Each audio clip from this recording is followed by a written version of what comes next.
I want to share with you what does it really take to double your productivity in 90 days or less. In fact, I have a story. Between 2006 to 2014, I produced 4 books and 1 DVD program, 5 products in 8 years. Then later, when I learned the techniques I'm going to share with you, between 2014 to Feb 2015, I have produced 8 video products. So how come that what it took me to produce in 8 years, I was able to do it in 1 year? That's what I'm going to share with you. How to double your productivity in 90 days or less. In fact, I believe even within 30 days, you can do this. But the question we should ask ourselves is, what is productivity? I know there are technical definitions, but when I was driving, that's how I define my own stuff. I discovered that that word has 2 possible combinations. The one word is product, and the other one is a half form of activity. In that you do an activity to create a what? A product. So what we need to remember is that some people confuse movement for achievement. Just because you're active does not mean you're producing anything.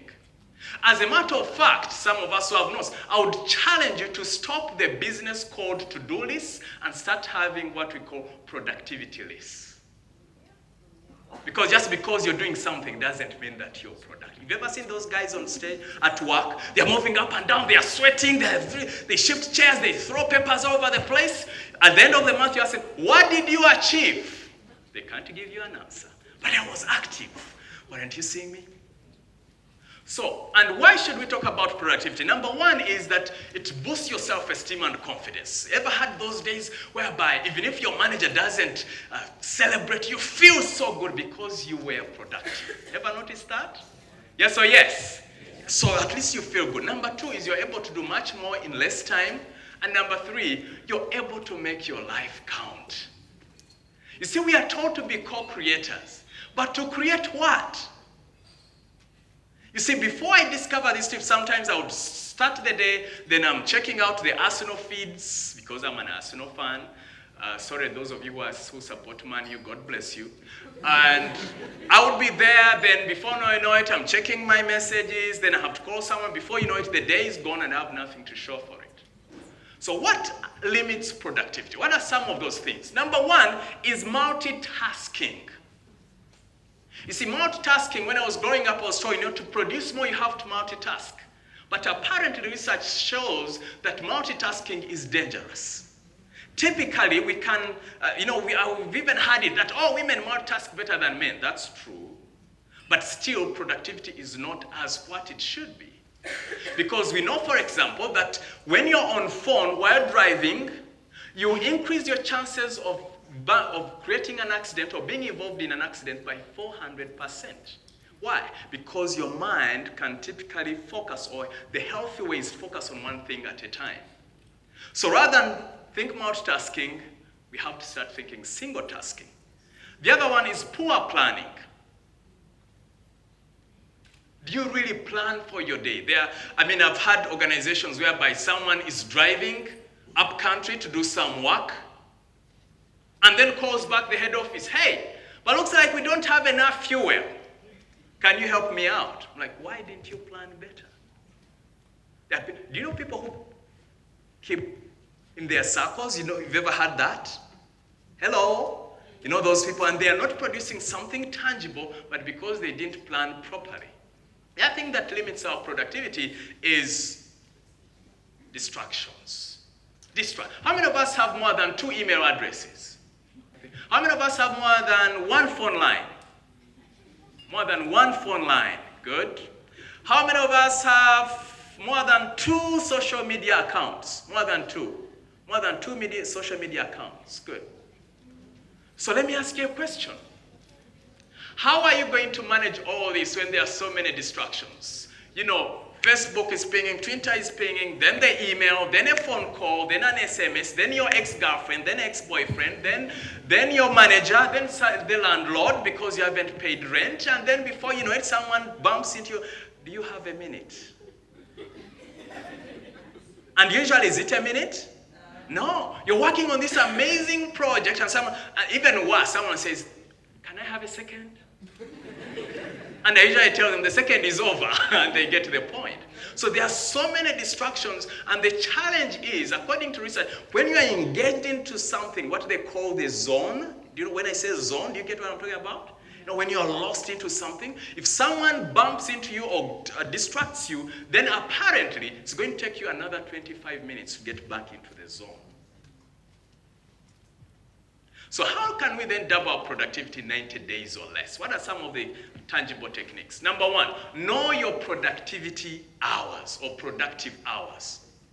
Apparently, that famous book, forget the book, but if it comes, I'll say it, that all animals are equal, but some are more equal than others. And Animal Farm, thank you. Please give that lady a bottle of water. They are right on the money. Animal Farm, someone attentive here. So, just the same way, all hours are equal. All the 24 hours are equal, but some are more equal than? Brilliant. Now I upgrade you to a cup of tea. So, the reality of the matter is we are wired differently. There are some people who are most productive during morning hours, others in the afternoon, but the key thing is to figure out what are those productive hours, and then why? Because they are not equal. So you schedule your most productive activities during that time. Again, please underline that word, most productive activities. For me as an author, as a motivational speaker and a coach, some of those most productive things are writing, creating products, recording audios, recording DVDs and the like. Those are my productive things. So for a photographer, I don't know what that is. It could be to produce or to create or whatever it is. If you're into baking, what are the most productive things? It's definitely not gossiping. It is to go and do actual baking. Are we together? Hello? Yes or yes? Yes? Fantastic. So number one, identify what they are, then make sure that they are within that time frame. So for me, it is typically between 4 a.m. and up to 9 a.m. After that, somehow, by the way, I feel like I do not have enough control over my time during that time period. So what is that time for you? Number two, the other technique is what I call time chunking. I got that tip from that book. I would encourage all of us to get it, The Power of Full Engagement by Jim Lowe and Tony Schwartz. And what they discovered is typically, you can just write The Power of Full Engagement, that typically our brains are able to focus productively for 60 to 90 minutes. After that, the law of diminishing returns sets in. In other words, if you choose to work non-stop later and you say, you're thinking that if you break off, then you're going to lose time. No, it doesn't work that way. That's why even machines have what they call reboot button. Hello? Your computer has what we call refresh button. Have you ever noticed that? It's there for a purpose. Even you need a refreshment. Don't remember and tell them, you look like you need a refresh. So what is recommended is you focus on an idea, on an activity for 60 to 90 minutes, then after that break off for 10 minutes. Then when you come back when you're so refreshed and energized to do that activity. So, and then you do another 1 hour or so, then come back, break off another 10 minutes or so, then do another 30 minutes. If you can save or put aside 2 to 3 hours of uninterrupted productive stuff, you are going to produce more within those 2 to 3 hours than someone who is working for 8 hours which are constantly interrupted. Hello? Who gets what I'm talking about? If you didn't put up your hand, we need to talk after here. But that's the reality. Because remember the other law I told you, when you are interrupted, you lose about 25 minutes to go back into the zone. So what do you do? What I suggest is find that time which has less interruption, and then schedule your work in there and make sure you have those chunks in between, breaks, so to speak. Now some of us say, but I don't have control over my time. Come to work a little earlier if you have something critical to do. If you do this activity alone, It really transformed my life. And the trick also is to minimize the distractions. When you're engaged in that, switch off your phone or put it in silence. Make sure that your emails are off. You're not connected to the internet unless that's what you're using. Make sure that there's no noise. Make sure that your favorite novel or newspaper, some of us have those stories we have to read, and you must read sometimes even hiding away from people. Clear your desk and make sure you're focused on that, and then you'll be amazed. And also when I talk about technology, beware of technology. It is meant to support us to do the best work in our lives, but apparently it has also become one of the biggest distractions in life. I've seen it whereby, there are so many distractions. Someone said that one of the biggest commodities we require today is attention. The attention economy, so to speak. Everyone wants your attention. One time I was in one of the hotels, and lo and behold, I was enjoying myself, easing myself, and there was an advert. Oh, there is a buffet at between 1 to 2 p.m. So in the bathroom, on the road, on the turn, everywhere there are adverts. But then what is even crazy is that there are some people who feel like they cannot switch off their phone or be in silence for an hour. And I'm saying, lo and behold, have a life. I don't know how it is for ladies, but in the gents sometimes, you're there, someone just, and then you're like, hello, when the phone comes in. Like they must answer. And I'm like, why don't you at least do one job effectively? And then do another one later. Hello.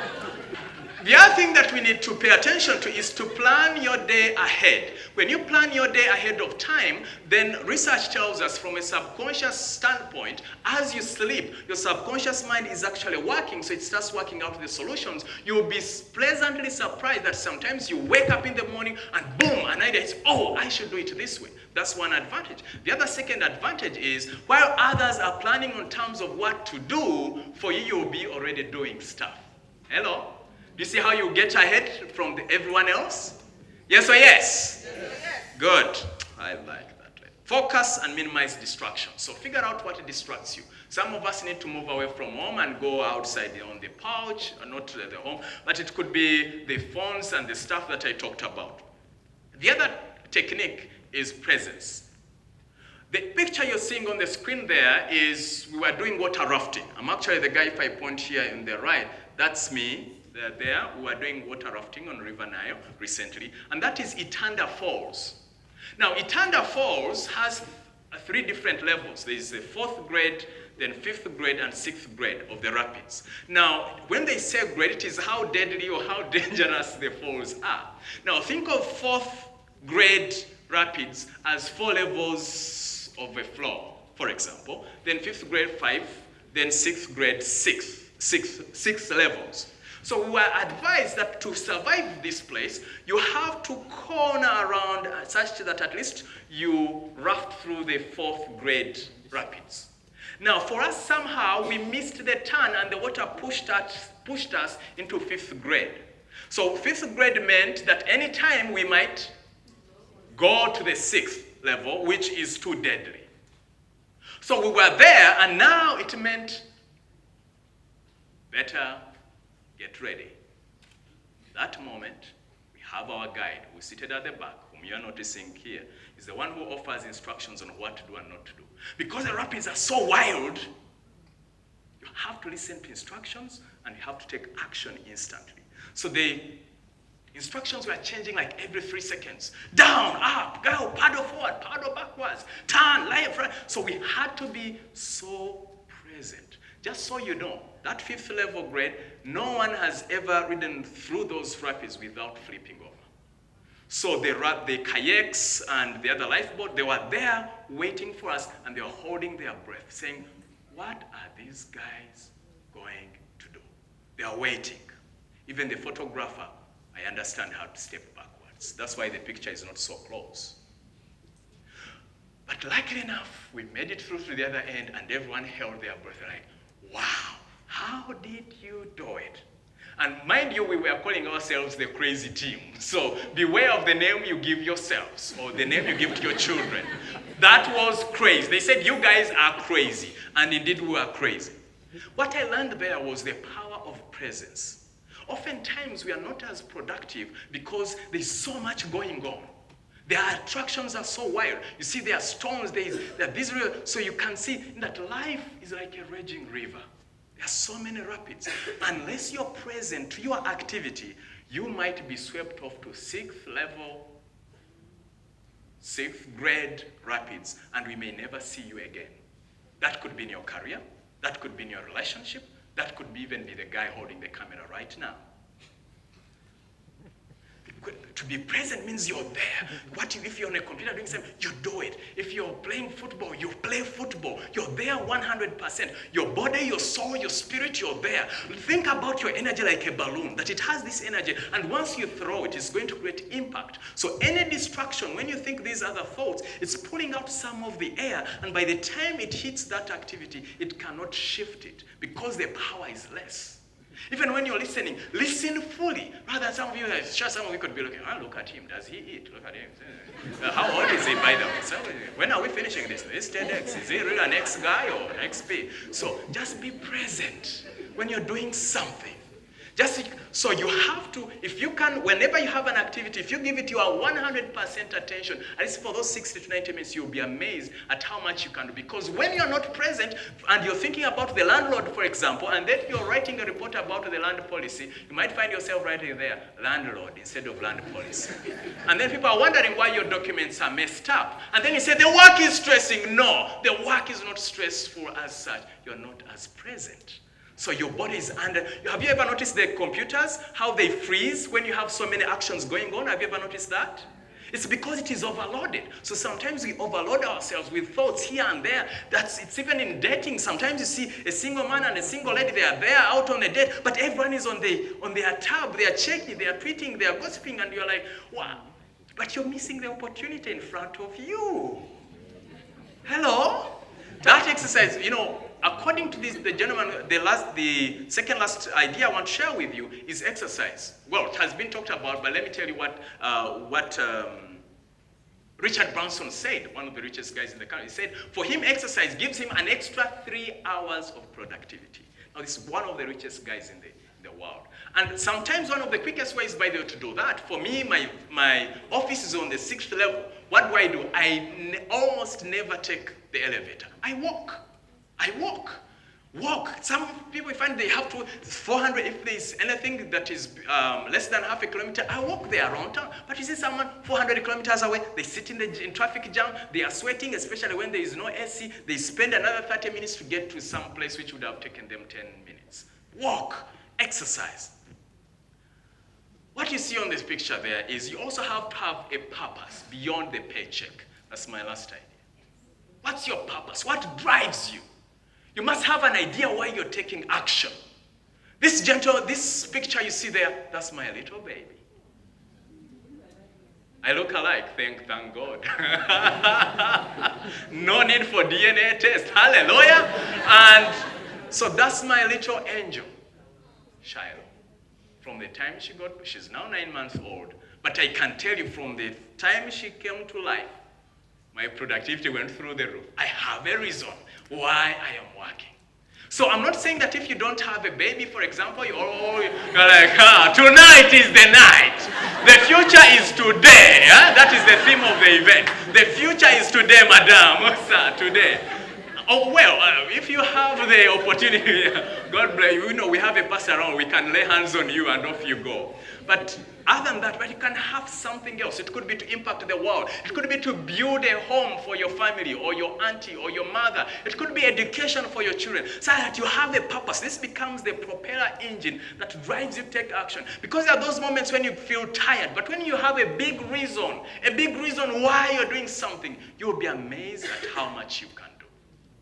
So now, these are the action points on how you can achieve productivity in 90 days or less. Number 1, month 1, the next 30 days, this is what I ask you to do. Practice the time chunking strategy.